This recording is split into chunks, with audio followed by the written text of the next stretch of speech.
on that.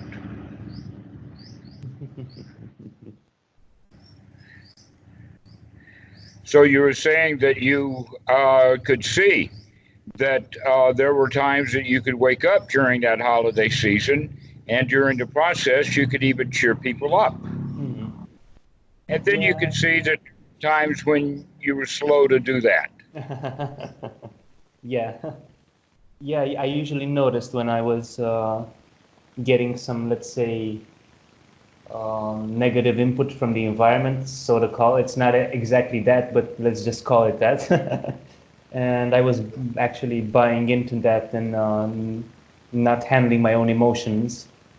And oh, this is so sad, this is so bad. Oh my, oh my. And, oh, wait, that's a hinder mind again.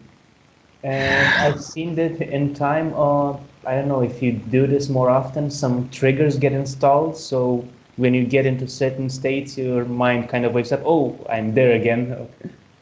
You can kind of get a feel and be watchful for that. Even though you don't have to be as alert all the time, you just notice when you fall into it if you train your mind to do that. Hmm. Well, I'm only thinking about this in retrospect, Mm-hmm. but I could have easily seen it happen. Um, just like this year, I predicted that the internet here would get slow because it got slow last year. And so I could have said all of this before to warn you that Christmas and the whole season is a time they tell you to be joyful. Mm-hmm. Okay, Merry Christmas is the clear example of that. Joy to the world and all of that happy music, and then the stores come in and say, "Oh, well, if you really want to be happy, come spend a whole lot of money here." But invariably, people get together with family, and most of them haven't been around each other for many years, and so Mm-hmm. what they all tap into is the collective shared memory that happened years ago, including all of the bad feelings. Mm-hmm. And so they don't come together with great joy. They come together and they argue with each other Yeah. or bring up old stories that somebody else is sure to not like. Oh yeah, I see. I see that year after year after year. And so this is happening on a regular basis, and it was good that you went into that with the intention of being mindful, Mm-hmm. because that's what you're beginning to see is that whole, though it was kind of intensified because it was family at Christmas, but what it's an indication of is the whole world. Mm-hmm. The whole world is like that. The whole world is in and of itself substantially unsatisfying. Mm-hmm. And yet we've been taught our whole lives to go get our satisfaction from that world. Mm-hmm. And so And what happens then is that we begin to wake up, which you're doing now, is to see that that world and some of the behavior that you saw during the Christmas holidays was actually disgusting. You were disgusted with the way that some of those people were behaving, and if you were really insightful, you would also become disgusted in the way that you responded to mm-hmm. that. Yeah.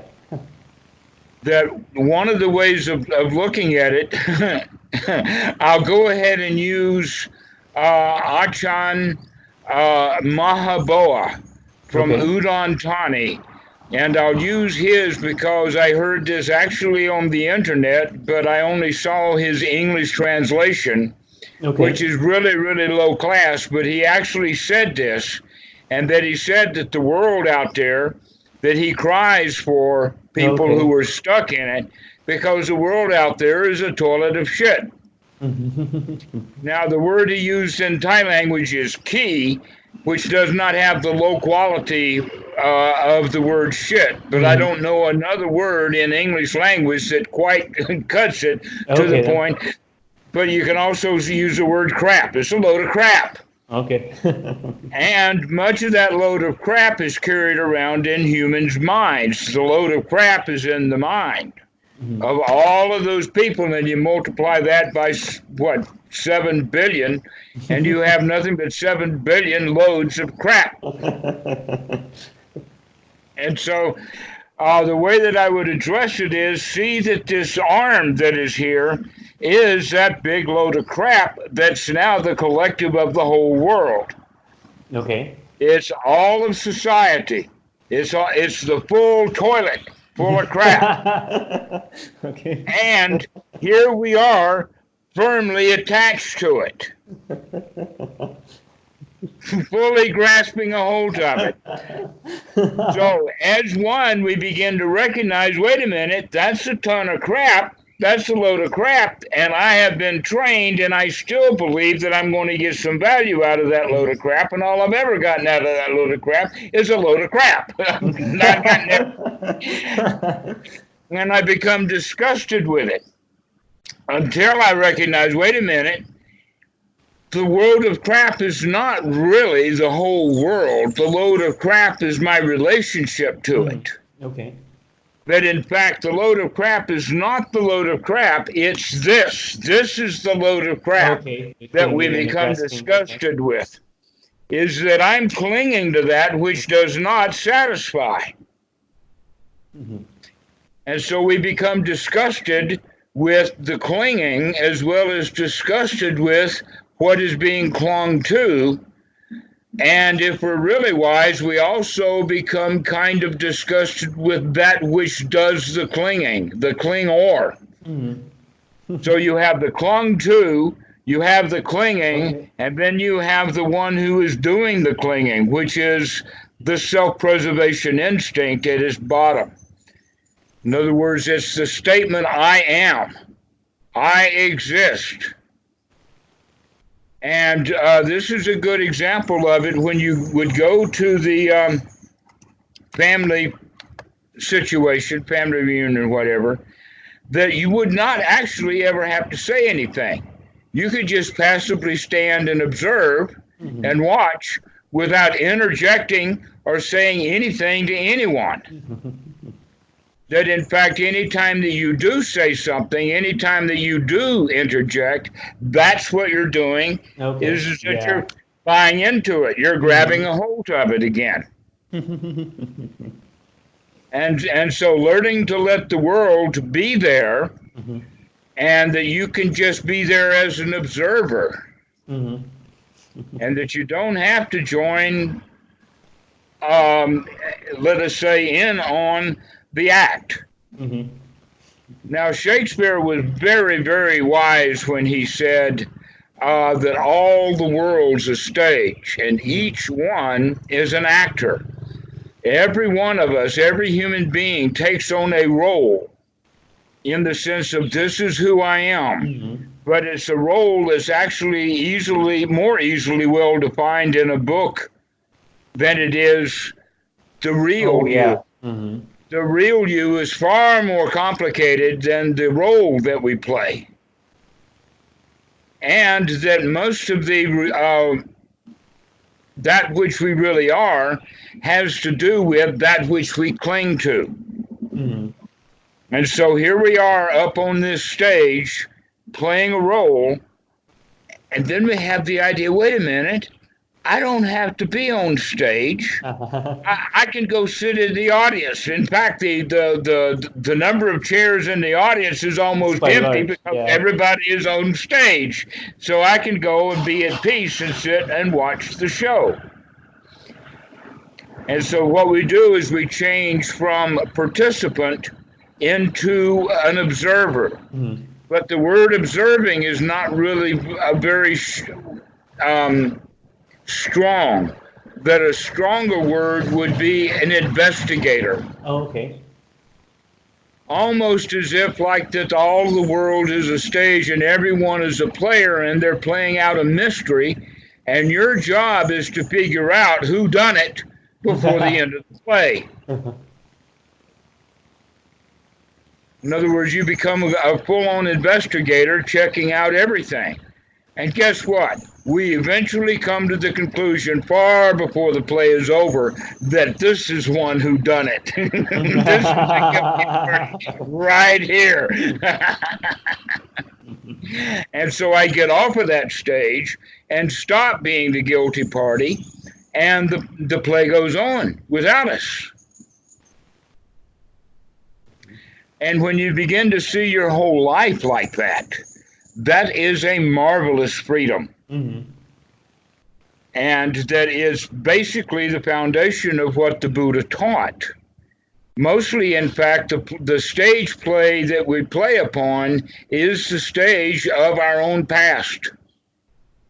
In other words, we're remembering past plays, or we're stuck in Act 2 when, in fact, this is Act 3.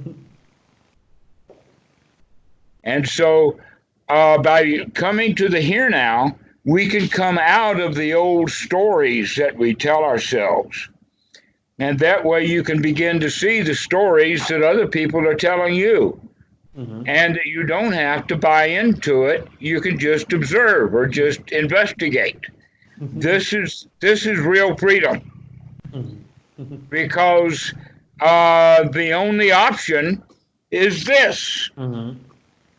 Yeah. And so what we're saying is this is better than this. That this actually doesn't take a lot of work. It does take some work because you got to stay up. You got to stay alert. Mm-hmm. You have to put in the right effort. You have to watch what's going on because there's an urge there, and that urge will grab right back onto it again. And so we have to be ever mindful about what urges are there. And there's a lot of urges. Almost all of these urges come out of our instincts. In one of the books that Bhikkhu Buddhadasa wrote, in fact, I'm telling the students about it, it's called The Prison of Life. I read it, yeah. There's a small pamphlet, right? It's a few 30 pages or something like that. Well, the first part of the book, when he first introduces it, is life itself is a prison. Yeah. But all of the other prisons are there. The other one, he's talking about instincts a bit, and that the instinct that he talks about is the instinct of preening or showing off. All right. So if you're there at the family reunion and somebody says something and you have to pipe up and say, "Oh, I know this, that, and the other thing," that is actually the urge to preen, the urge to say "I am," the urge to have an opinion, a voice. Rather than having an investigation that you're still investigating, we jump on that wagon and we become part of the show again.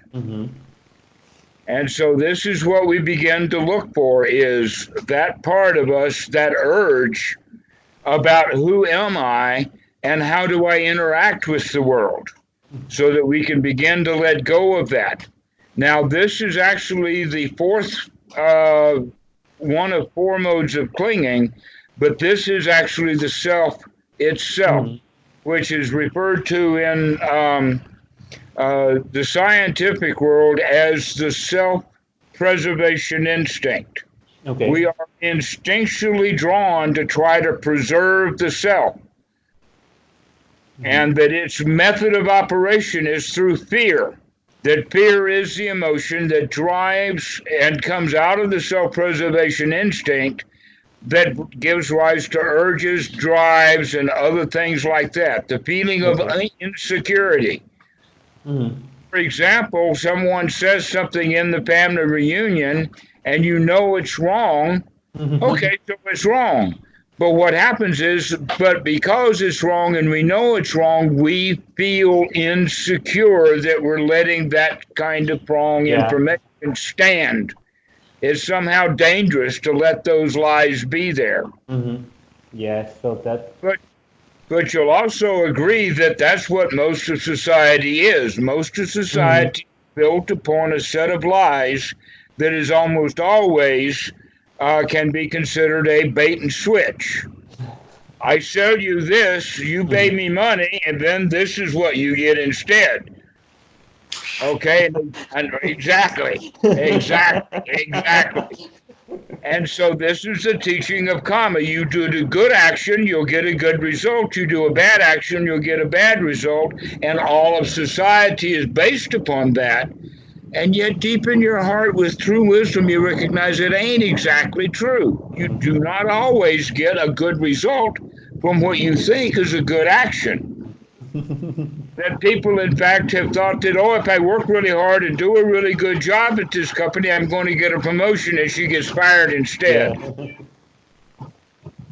Why? Maybe because she was working too hard, or maybe because she was working in the way of preening, trying to prove to them how wonderful she is, and they just had enough of that.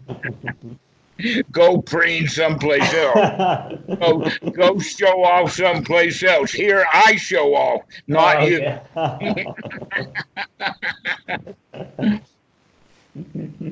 And so we don't always get the results that we think were promised. Mm-hmm. This is one of the best reasons why the Buddha would recommend, let's be here now. Let's not be off in the future, because that future is going to be a disappointment to us because of our grasping and clinging to it. Let's stay here now. Let's stay out of all of this stuff that actually is self-aggrandizement or self-promotion, or we call it preening. Animals do it. This is instinctual. And it is a statement of somehow of I am, I exist. And another way of saying it is I exist and I am, and I've got to let you know because I feel threatened right now. Okay, yeah. But if I am and I exist, but I have no feeling about it, that I don't feel threatened, I don't feel insecure, I feel quite comfortable, happy. The Thai word is sabai. We're looking at the ending of suffering, dukkha, nirodha, or that we're satisfied, that we're not in a state of fear. And it would be possible for you to go into that reunion and be completely satisfied with what everybody said. Mm-hmm. You could just howl with laughter at every remark that's made. Yeah. You could say, in fact, wow, what a marvelous show you folks are. And I'm here just enjoying the show. Yeah, didn't even have to pay. Right, and you don't have to climb up on the stage and perform. That getting on stage and performing is exactly what we're talking about with this self-preservation instinct. Is that I got to take part, I got to take a point, I've got to go do something. Mm-hmm. This is actually at the foundation of all of the other instincts. Mm-hmm. If it were not for this self-preservation instinct, then there would be no reason for getting material goods to show off with. Mm-hmm. To buy that fancy car, or to put on that fancy makeup, or to put on that fancy dress, or whatever we're doing to show off, to make ourselves bigger than life, because life itself is but life itself with a nice paint job from Maybelline or whatever cosmetic company, then now I'm beautiful. Okay. And it's very hard to see that the paint that has been put on the face makes me beautiful, makes me feel beautiful, where in fact the face itself doesn't make one feel beautiful. It has to be painted. And so they paint it with just the right stuff that are markers for attraction. Mm-hmm. And the funny part about it is that the same results are done, whether this is a face is painted so that the girl can go on the runway in model clothing, or it's the paint that a clown will put on his face, silly costume. It all has to do with look at me. Mm-hmm. Look at me, here I am. And so there's this statement of preening that goes right back into nature. Birds do it, peacocks do it, dogs do it, the way that they stand with each other. Mm-hmm. Oh, okay. The way that their tail is either up or down. All right, so they communicate this stuff. And another quality of it is the herding instinct that wildebeest and others will crowd into a herd because the center of the herd is the safest place. Mm-hmm. If you're not part of the herd, then you're going to get eaten by the lion. But if you're part of the herd itself, deeply involved inside the herd, then you're fairly safe. And so humans collect around each other this herding instinct, and that herding instinct that I'm talking about, which is also called the nesting instinct, is why families get together at the holidays, because they're trying to reestablish the old home. They're trying to reestablish the nest. Okay. And they don't realize that, hey, by doing that, you're going to cause a whole lot of trouble. There's a whole lot of fighting going on at the Thanksgiving table or at the Christmas time, because we cannot create the past. And the more we try to, is just more preening. My view of what happened long ago is more important than your point of view about what happened long ago. Mm-hmm. And so we all get into these arguments, and they were completely ridiculous. There was no reason to talk about that stuff at all. Mm-hmm. Yeah. We can talk about what the kids are doing now in school. We can talk about all kinds of things without dwelling in the past or into territories, in the sense of which political party does someone belong to. Because politics, that's all the rage now, and I literally mean rage.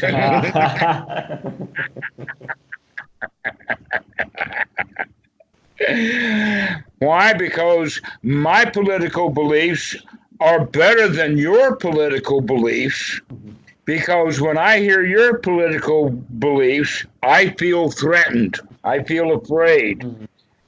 I couldn't possibly stand Trump 4 more years. While my friend there, or used to be friend, maybe your brother-in-law, was saying, and I couldn't tolerate the libs coming in. Boy, things will, because all the good stuff that Trump has done so far is going to be out the window, and we'll feel threatened. So everybody feels threatened, and so everybody starts preening. They start showing off. They start saying, I am, and this is my belief, and my belief must be stated, because otherwise I'll feel threatened. Mm-hmm. Okay. Yeah. And you can see that. You can reflect upon it and recognize, yeah, that's exactly what was going on. Mm-hmm. And this stuff is actually instinctual inside the human system. Mm-hmm. And so this is why it's so important, is to have this stuff pointed out, with the intention of being mindful of it, so that we can stay out of it, so that we do not have to be in this mode of grasping and clinging to political parties, or to the way society should run, or to show off with material possessions. I had one student who says that his family came from another country, and his father, in his full adulthood, had never seen a leaf blower before. Okay. But he saw that the neighbor had a leaf blower, so he went and got one too. But his was bigger and louder than the neighbor's, so the neighbor had to go get a bigger leaf blower that was louder and moved more leaves, which meant that now Dad's got to go buy another leaf blower. Oh my God. They call this keeping up with the Joneses. Mm-hmm. Now, there's another side of that story. Have you ever heard of that phrase, keeping up with the Joneses? Yeah, I've heard it. Okay, well, who's trying to keep up with the Joneses? It's the Smiths. Johnsons and the Smiths, yeah. Okay. Well, guess what? The Jones are afraid of the Smiths because they think that they look down on them. How dare that immigrant come into my neighborhood with a bigger leaf blower than I bought? And so one's just trying to catch up, and the other one's making sure that he's going to be in dominant mode. But both of them are playing the same game, which is showing off or preening. And the reason for that is because each one of them, in his own way, feels vulnerable to the other, and they're not friends. Yeah, I think they want their mode of living to be validated, or maybe their capacity to earn. And okay, I'm an individual that's more capable of survival than the others. So, and my family is more secure than their family. If it comes to competition, we're we're better covered on all bases, or something like that. But both of them are sleeping to this fact. Both of them are caught in the reptilian part of the brain where this stuff comes from, rather than using the adult part of the brain, which is woken up to see, wait a minute, I do not have to compete with that guy. I can enjoy his show.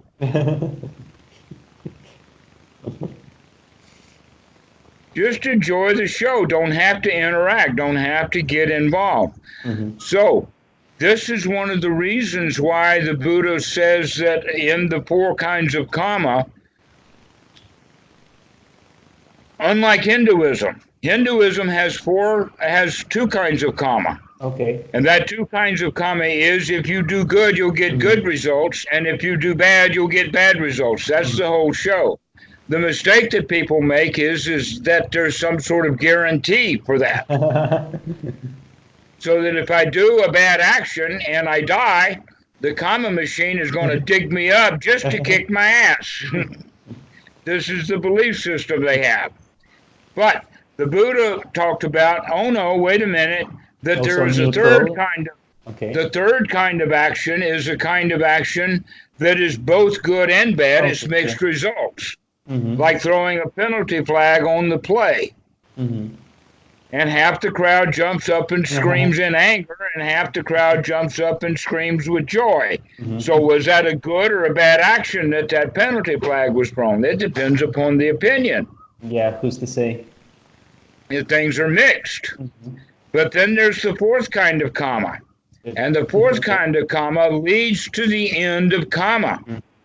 It leads to the end of action.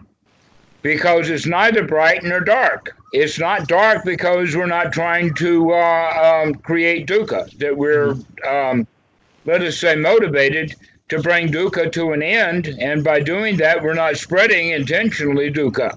And so our behavior is quite noble, in fact. And we're also not trying to make merit, or in this case, show off. Because in fact, making merit is a form of showing off. I'm going to go do this good thing because I expect a good thing after it. Yeah. So if we stop showing, so if we stop Saibat, we stop building buildings, we stop making temples, we stop attending church or whatever like that, and we stop harming ourselves and harming others, then that leaves us with very little left to do. Yeah. Leaves us very little left to do except to enjoy the show. And there is a magnificent show going on all the time. Continuous performance. If we can remember to enjoy the show, to observe, to look, to investigate, to keep watching. And so that's all it really is. So the teaching of the Buddha is just quite simple, but it is hard for people to get how backwards or turned around it is from the normal way of living.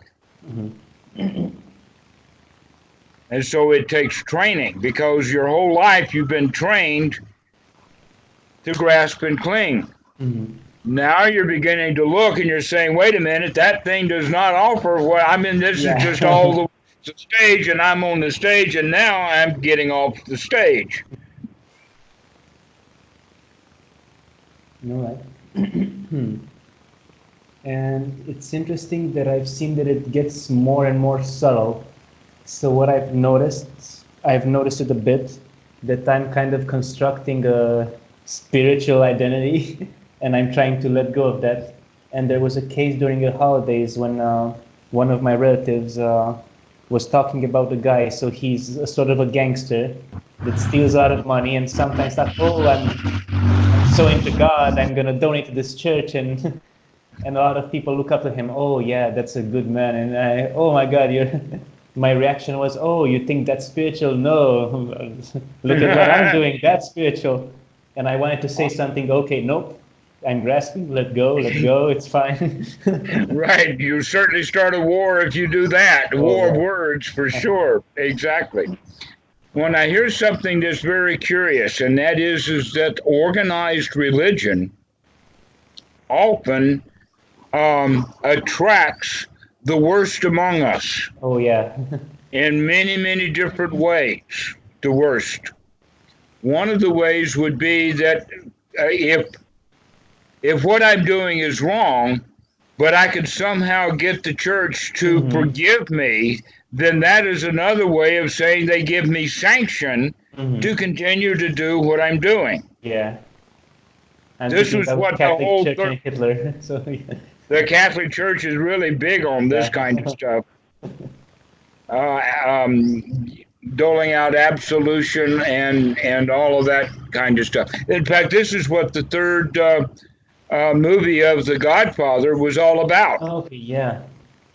Was him giving enough money to the church to feel good about being a criminal all of these years. So that's one of the attractions in that regard. But also, it attracts people who feel bad. And so it attracts many different bad or inappropriate feeling kind of people, and they wind up collectively together. It's almost like this. It's almost like a hospital with the most sick Oh, people running the hospital, yeah. rather than having good doctors. Mhm. That let us contrast that with, let us say, it's been known, and they call the Thai Watts kind of a hospital. Okay. And that people come to the hospital to get cured, but they don't need to stay in the hospital. Once they get cured, they can either stay around and help others, or Mhm. they can get the hell out. Mhm. That we don't really need to be in the hospital. And yet, the hospital that is already overrun by the charlatans, then the charlatans are going to want the people to pay them money. You give me Mhm. money and we'll heal you. And so these kind of charlatans that run religions, they really don't want people to have, for instance, good health care, because if the Oh, people yeah. have good health care and they feel really healthy, then they won't need the church Oh, to yeah. pray That's a for them. major theme in Romania here. A lot of people going to pray because they have some illness. Oh my God, this is so hard to cure. I need to go to church. Something's been done to me. And so, if there weren't sick people, a lot less people would be going to church right now. It's a major Hmm. thing here. Well, it's everywhere where there is not good medical attention. That Okay. goes back to the four requisites Uh-huh. that Okay. we all need to have, and just enough housing, just enough clothing, just enough food, and just enough medical care. And most people don't have enough medical care, and because of that, they fall into suffering, and therefore they fall into magical thinking Mhm. about their health Okay. That's a good because connection to see. they don't want to die. They're afraid to die. They feel insecure when they don't have medical help, and so they go to the church to help them feel better. And so this is another kind of reason why people go to the churches. But the surprising part is that, by the way, this happens in psychology also. Okay. That in psychology, the people who are most likely to become a psychotherapist are Oh, people yeah. who have been in psychotherapy themselves for a long time. That people don't just say, well, what's your college major? I think I'll be a psychologist. I've seen pictures of Sigmund Freud and I want to look like that. Oh, no. These people are, in fact, most of them who become a therapist actually feel like that they're failures at the practice themselves. They don't get the actual cure that they came from, but they know all the details of the medicine chest. They've got every little thing nailed down. They know all about it, except for the last point, and that is the cure. And so that's why this is what the Eightfold Noble Path and the Four Noble Truths is all about. Within Buddhism, there is a cure. And yet many people will spend all of their time looking in magic, looking in all of the medicine chest, but they don't recognize that the cure is sati and right effort, bringing about right attitude. And the attitude is the attitude of the winner. And part of that attitude of the winner would be, wait a minute, I don't have to get involved with that. I'm above that. That's low-class stuff. I don't need to grab hold of it. And if I am grabbing hold of it, I say, wait a minute, look at what I'm doing. I got this stuff all over my hand.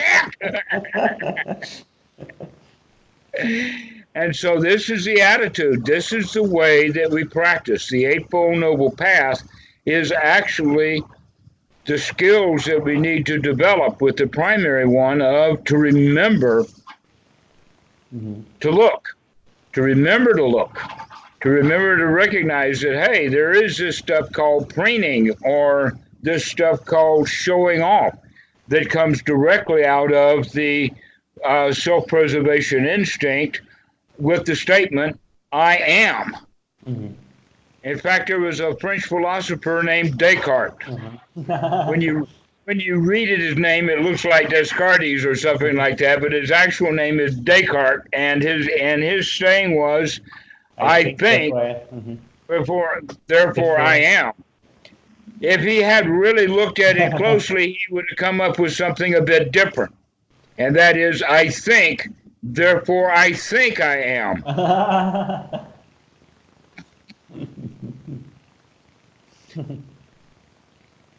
That it's not the thinking that causes the am, it is the I am that we think exists, when in fact it's really nothing more than this self-preservation instinct that's more of a drive than a thought. And it gives rise to urges, that we are urged to take part. We are urged to go do something. We are urged to make the statement, I am. And a very clear place to see that is at Christmas time. But now that you know what you're looking for, you can begin to see that with all of your relationships with people. Yeah. Oh. So we begin to watch, because you only need to be an observer merely to watch. You do not have to be center stage. And yet that's what we think. We think, oh, center stage, that's the place to be. Back in the wings over there, that's dangerous territory. I might be forgotten completely. And out in the audience, that's really terrifying, to be off stage completely. And so the people who are most insecure wind up predominating the center stage. And the ones who are the most secure and unafraid, they're in the audience saying, Magnifico! Oh, you feel so bad, and it's so realistic. Oh, Oh my God. Oh, that's such a great analogy. I love that analogy. And so that's surprising. I'm telling it in a kind of a silly way, but this is what the Buddha was on about. This is one's right noble view, is merely to investigate. to continue to investigate, to continue to look, to not come to conclusions, because the conclusions that we come to, we will use as a battering ram on someone someday. Oh, yeah. I'm right, I concluded. Well, no, let me keep looking. Not sure yet. Things keep changing. That's the problem with conclusions. They don't change as fast as the information that brought about those. Everything. I don't know if it was a psychologist or someone who said that conclusions are stuff that you're convinced about. Convictions are the enemy of truth, or something like that. I forgot who said it. But it's very real. Convictions are, in fact, very strong conclusions. Mm-hmm. And that we were taught that as a child. So we were not very good at concluding things, but as we grew older, we became quite experts in making conclusions. Mm-hmm. Even to the point of becoming convicted of something. Mm-hmm. Where in fact it really needs to be revisited again. We really need to figure out, does holding that belief, because we're looking at it in a new way. We're holding that belief not in the sense of how nice it would be if it were true, because that's what Christianity is based upon, is how nice it would be if the stories that they tell were true. But we've got a different criteria now, and that criteria is, number one, to the best of my investigated ability, is this true right now? Mm-hmm. Is it true right now? And then the second one, over and over again, by the way, is it true right now? We begin to see a pattern, but all we're seeing is a pattern. We're not drawing a conclusion. We're just seeing a pattern over and over and over again, okay? And then the second one is that we begin to see that this is suffering. That coming to conclusions or thinking that we know something is in fact quite dangerous. That it is subject to suffering. Yeah, that needs to be defended, surely. Mm-hmm. One time or another, we have to be defended. Right. Because if we come to a conclusion, then we hold to that conclusion if it were true, and now it's dangerous for that conclusion to have contradictions. Mm-hmm. And so I feel insecure. That's the suffering. Mm-hmm. And so it is fraught with danger because, one, it may not be true. It's just, wouldn't it be nice? Wouldn't it be nice if Jesus was our Savior? Wouldn't it be nice if all I had to do was get baptism and I would be born again? Wouldn't it be nice? And so we live in this wouldn't it be nice kind of world, and we mistake it for reality. And that wouldn't it be nice world, we have a particular word for it. It's called magic. Magical thinking. And part of that magic or magical thinking is the quality of permanency or everlasting. Wouldn't it be nice if I could live forever? Because when I recognize, oh no, I've got only about 5 or 10 years left at best, that's not very reassuring. That's downright freaking out kind of stuff. And so we cling to life unknowingly, but that clinging to life is instinctual. There are deep-seated reasons for people to ignorantly cling to life. And by that clinging to life, life itself is a prison. Mm-hmm. Whatever we're clinging to is a prison. And so one of the clinging is to cling to these instinctual things, like ownership and identification with a group, becoming part of the herd because it's safe inside the herd, go along to get along, do what you're told to do. All of that kind of stuff is instinctual behavior that does not get us out of suffering. Oh, yeah. Only looking at what's going on and seeing things the way that they really are in this moment is the way out. Mhm. And so we have to keep looking. We have to keep reminding. We cannot rest upon the laurels of even a minute ago. Never mind, start again. Because it's, in fact, one of the ways that I was telling students about it is that it's learning meditation is like recognizing and knowing and then going through the process of getting a shave. And Yeah, we I get think it I've seen it. all shaved off.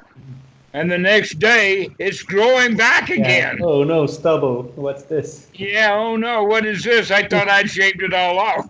Well, you did, but beards has a habit of changing. Mhm.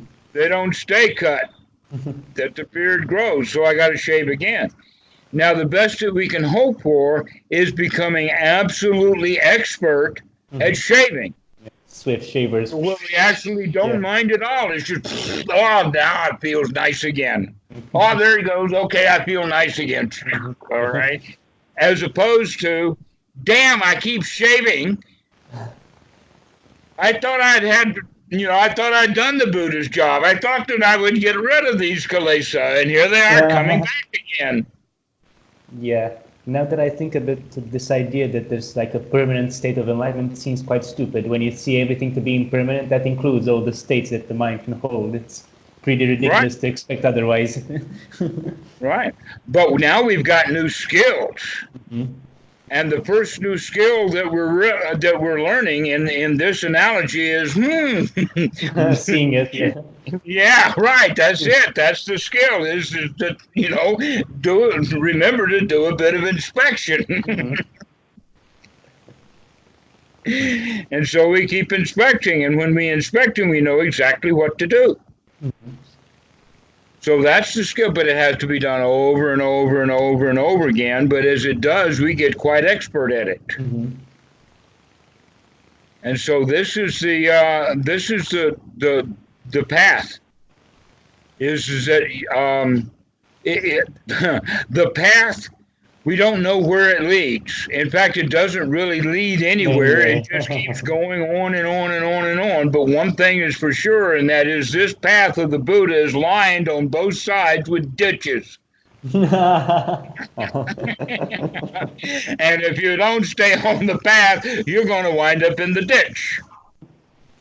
Which means here that stubble comes back again. Never mind, we shave it off. We get out of the ditch. We pick ourselves up. We dust ourselves off, and we boogie on down the road. And when we get into that frame of mind, that's the winner. Not that you're permanently going to stay out of the ditch, but that you can manage it easily. That this is the way of practice. And so I can see that you're already beginning to do that at the Christmas holidays. That's a really good time to practice. Yeah, a lot of practice opportunities there.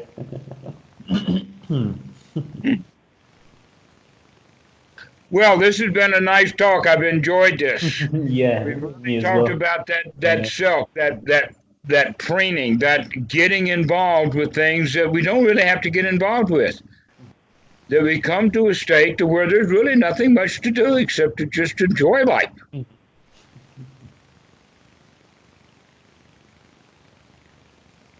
But we have to keep watching. Have to keep looking. So do you have any questions about this? No, I think it's pretty clear. I just have to be on the lookout for it and apply it when I can. So Excellent. This is one's daily practice, not on the cushion. This you have to be mindful of as often as you can. So bring up that sati to watch what's going on, to watch where you're preening, to watch where you're showing off, to watch where you're wanting to get involved with the world. alrighty then. All right, thanks. Thanks for the Yeah, talk. It this was has awesome. been really nice. I've really Yeah. enjoyed this talk. We'll see you. See ya. Have a great day.